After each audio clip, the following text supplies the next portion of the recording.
effort or common sense. That's how my eldest son's wife looks down on us, calling my husband and me uneducated. Does she really think all dropouts are like that? Who is really the one without effort or common sense? I clenched my trembling, angry hands and decided to cut ties with her.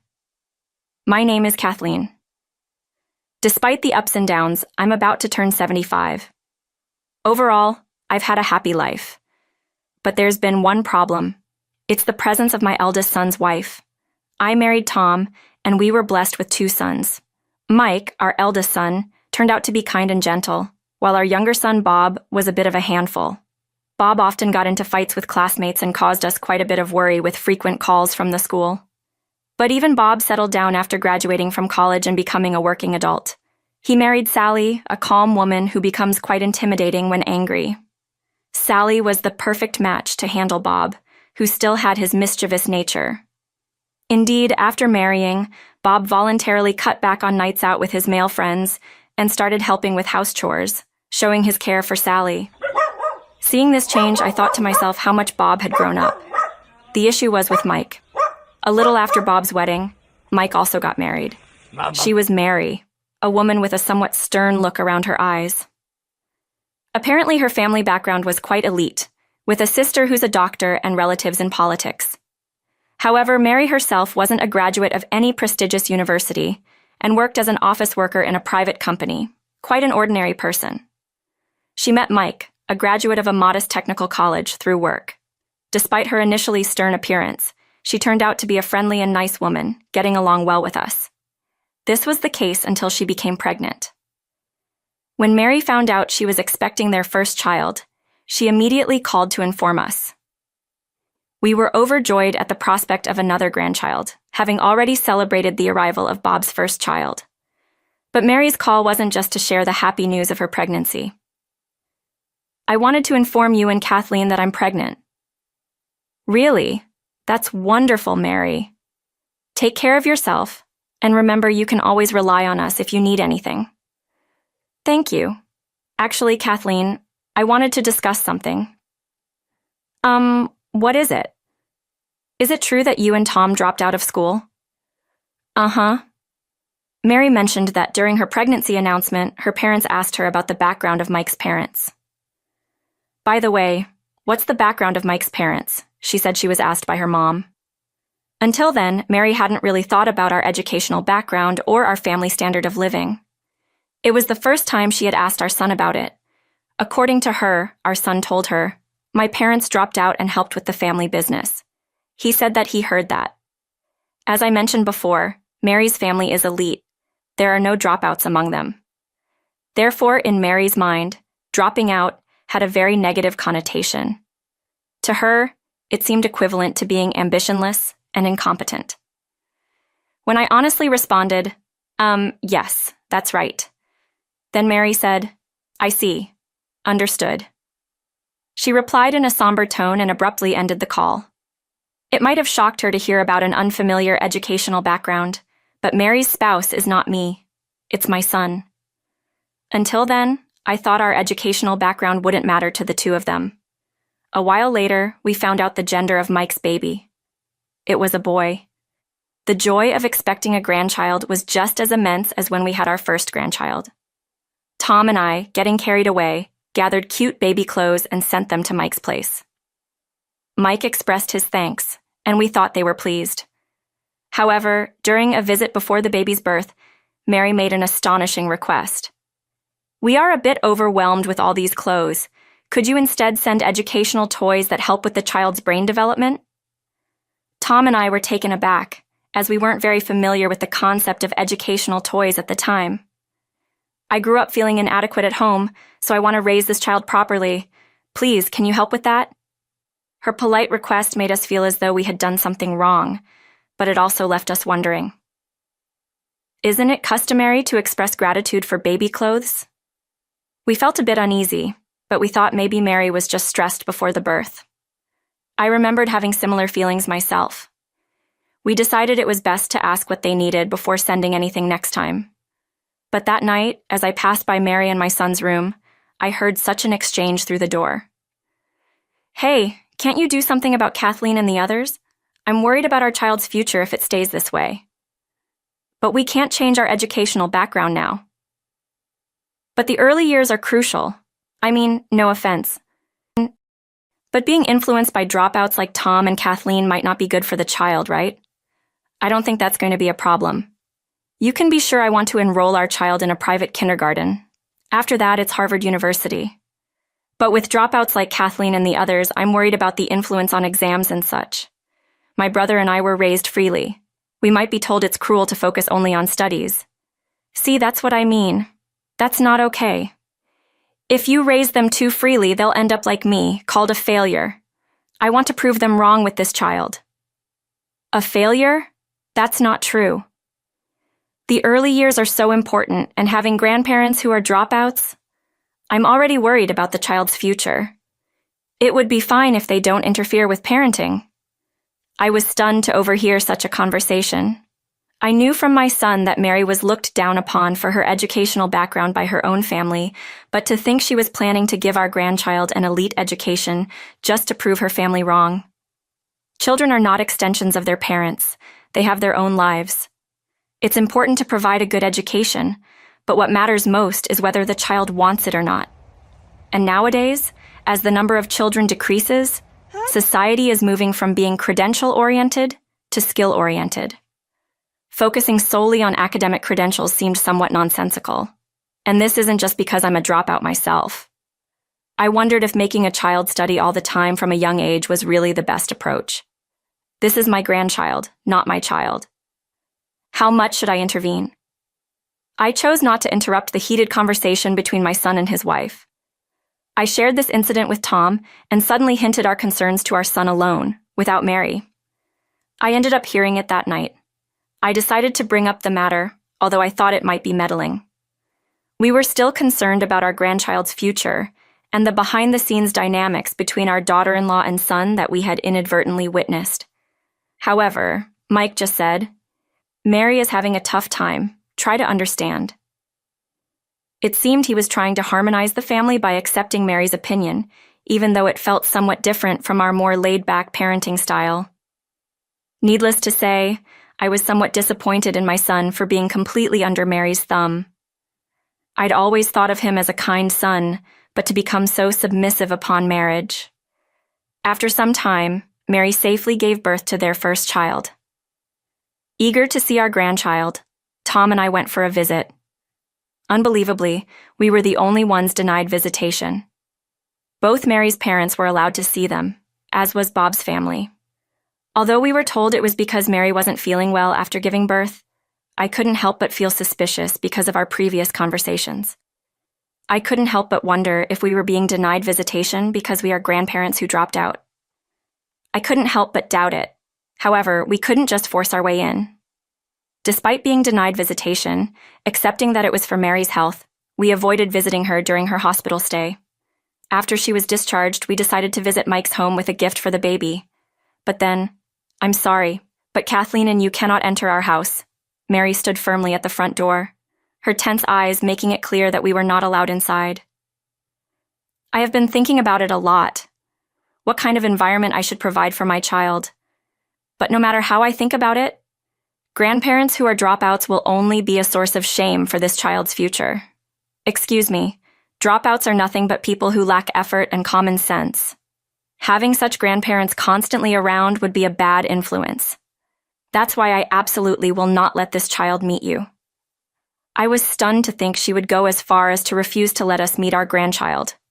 She kept mentioning dropouts, but I wonder if a parent fixated on educational backgrounds isn't the bad influence. As we stood there trembling with anger, Mary continued, "However, it's a fact that you are this child's grandparents.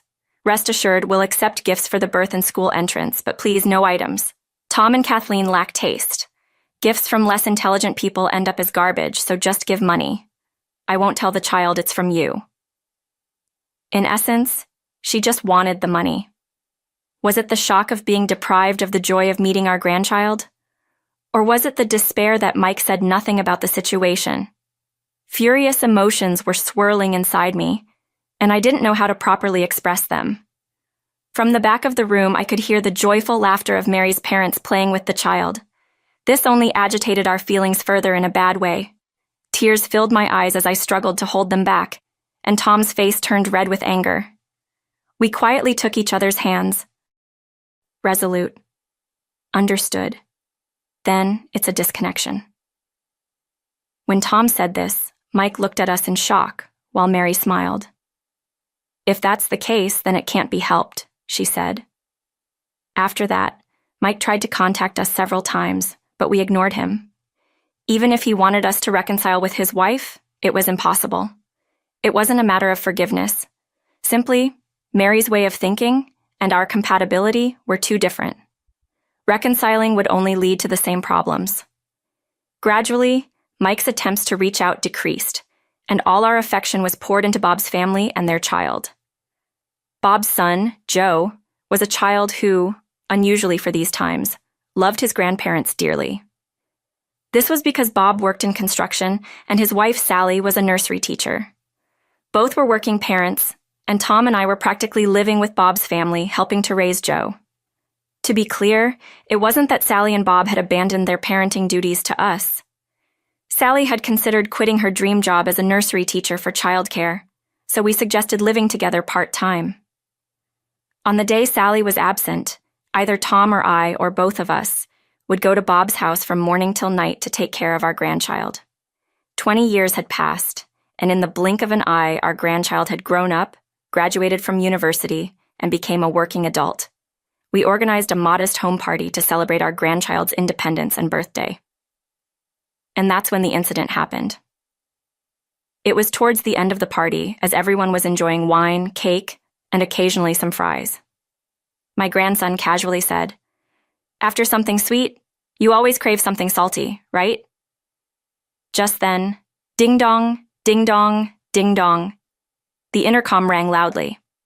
I checked the monitor, and to my surprise, there stood Mary, whom we had cut ties with. Her appearing out of the blue, had she discovered the truth? As I wondered what to do about the appearance of this person who could ruin the whole party, I looked at Tom and Bob, and they all nodded in agreement. It seemed okay to respond. I nodded back at everyone and decided to speak with Mary.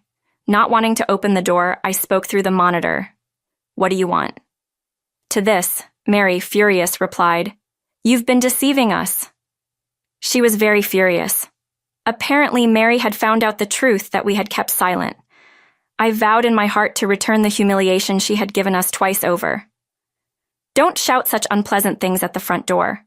What deception are you talking about?" I heard from Mike that Joe became a doctor and that Tom was teaching him. How can dropouts educate a child to become a doctor? Why did you lie? Are you misunderstanding something? The dropout part is true, and we never taught Joe.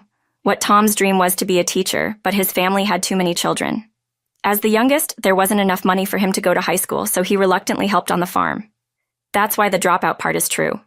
Maybe you misunderstood that he studied on his own after becoming an adult. I continued. Tom often taught Bob's son through handmade games in math and English. It wasn't formal teaching, but more like educational play. They were just playing freely. Plus, Joe was a helpful child. When I cooked, he would stay by my side, which led him to get interested in wild plants. From there, he showed interest in herbal medicine, drugs, the human body, and eventually aspired to be a doctor. Then, thanks to his free upbringing, he developed various interests and ended up on an elite path by chance. But it wasn't forced, which is probably why his academic performance never suffered.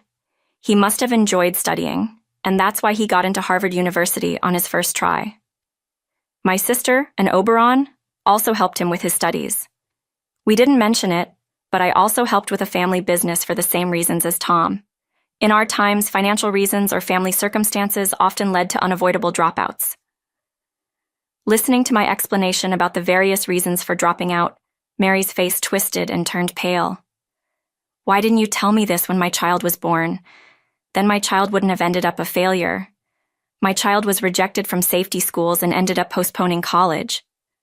Doesn't it hurt you to abandon your grandchild?" I don't understand. You were the one who unilaterally rejected us without listening to our side, weren't you? We wanted to cherish our grandchild, but it was you who deprived the child of grandparents and forced them onto a difficult path. Normally, when you hear dropout, you think of someone incapable and incompetent, right? You have such a narrow view. There are many dropouts out there who have reached the top through their abilities. It's not too late. I apologize. Could you please oversee my son's studies? If he doesn't get into a famous university next year, I can't face my family. Is that to protect your own reputation? Does your child genuinely enjoy studying and want to go to that university, or are they actually sending out an SOS wanting something different? Mary fell silent with a strained face at my questions. It seemed I had hit the mark. Your parenting has cornered your child. You hated being called a failure yourself, so why can't you accept your child as they are? Your child is not your accessory. As I spoke sternly, Tom chimed in from behind. That's right. If you didn't want to be seen as a failure, you should have proved yourself to your family through your own efforts. But instead, you're trying to make your child walk the path you couldn't. That's wrong. Parents should first show their own path. Don't force your child to do what you couldn't. Your child's life is theirs, not yours. Mary started to cry, unable to hold back any longer. But I had no choice. I wanted to have fun when I was young. Sure, my sister who became a doctor always studied, but that's because she was smart and it paid off. As soon as I slacked off a bit, I was done for. It's natural to focus on having fun, right? I was appalled. We had thought all along that Mary had always loved studying, but just didn't get good results, which led to her family looking down on her. But from this conversation, it seemed she herself had neglected to put in the effort. To not exert effort, to yearn for success, and then upon failing, to force one's unfulfilled life onto a child. It's the worst kind of story. There is no room for sympathy. Please look after my child's studies, Mary started pleading again. It seemed like it might be a good idea for Mary to start learning as a person even now. I'm sorry, but we aren't heartless. Even though we have cut ties, we still love our grandchild. However, we can't supervise a student's studies. What do you mean, student? Mary looked astonished. She couldn't see it through the monitor, but Tom and I smiled back. This autumn, we are becoming university students. Our children and grandchildren have all grown up. It took time balancing it with parenting, but we are finally starting our own life. We will be busy with our own studies, so we can't afford to look after someone else's. Since it's an important party, could you please leave? At my words, Mary stood there stunned, seemingly no longer hearing what was said. Tom and I quietly turned off the monitor and returned to the joyful party. I thought I heard Mary screaming at the ender. But well, never mind. After that day, it seemed to trigger a family discussion in Mike's household.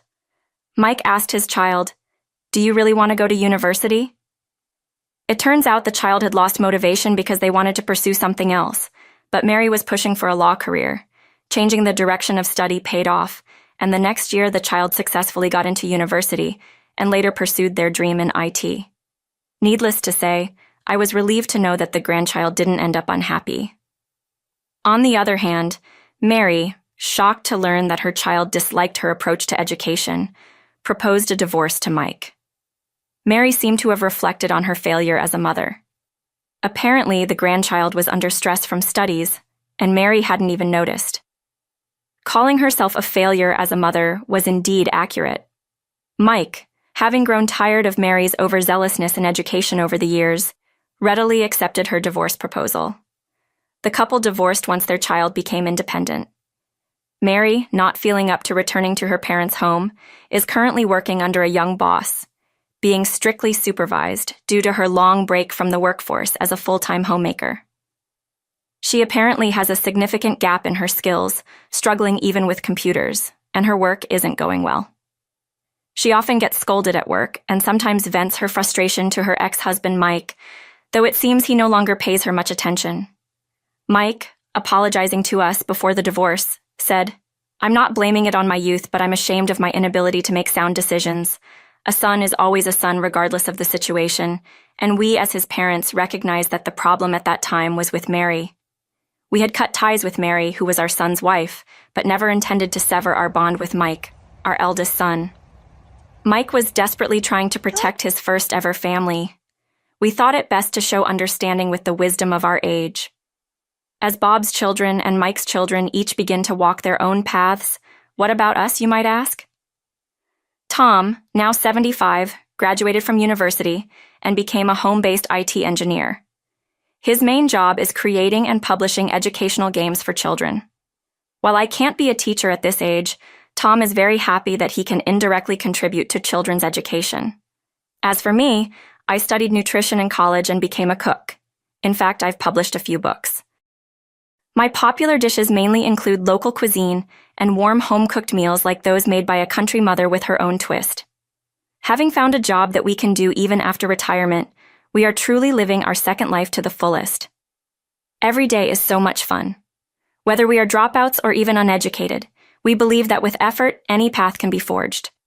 As long as we believe in ourselves, happy days are ahead. From now on, Tom and I plan to live a life so that in our final moments we can proudly say it was the best life. We intend to continue walking a life that allows us to say that with pride.